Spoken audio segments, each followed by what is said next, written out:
and fit. So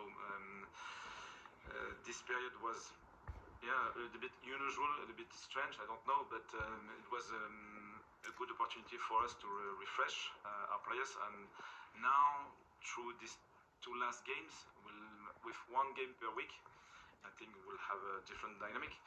It won't be a playoff game, because the only one will be away a little bit later, but probably we'll be closer to the right dynamic. Yeah, they need to find the right dynamic, Benno. Hopefully tomorrow. Indeed, yeah. It's got to start somewhere, and hopefully it starts tomorrow. What would your mindset be then if you were in charge going into these games? But he's got to start thinking about playing his strongest team, his strongest 11, if possible. I know there's one or two players just on the way back from injury, so maybe his hands are a little bit tied there. Hopefully they might be able to get some minutes in the last couple of games. You're looking at maybe obviously the midfield, who's going to play. Obviously Dan Neil come back, Joe Bellingham, maybe a Chris Riggin there. You've got Wilson Isidore probably going to lead. Well, from that clip alone, it's clear that the last few weeks is now that's been bookended, and it will be. And he's basically said it will be his strongest available 11 at Oxford tomorrow. And he also said yesterday, we touched on it briefly last night, he's had a conversation with Enzo Lefebvre, which we believe, reading between the lines, is to ask him to play wide left tomorrow at Oxford. Okay.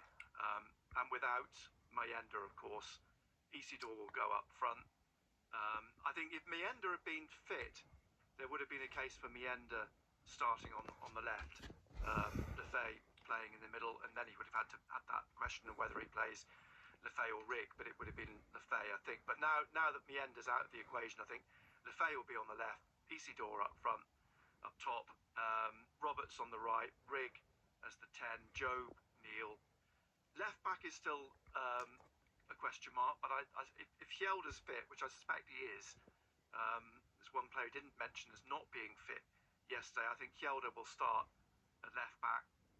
O'Nien, Mepham and Hume, of course, will come back in after his suspension.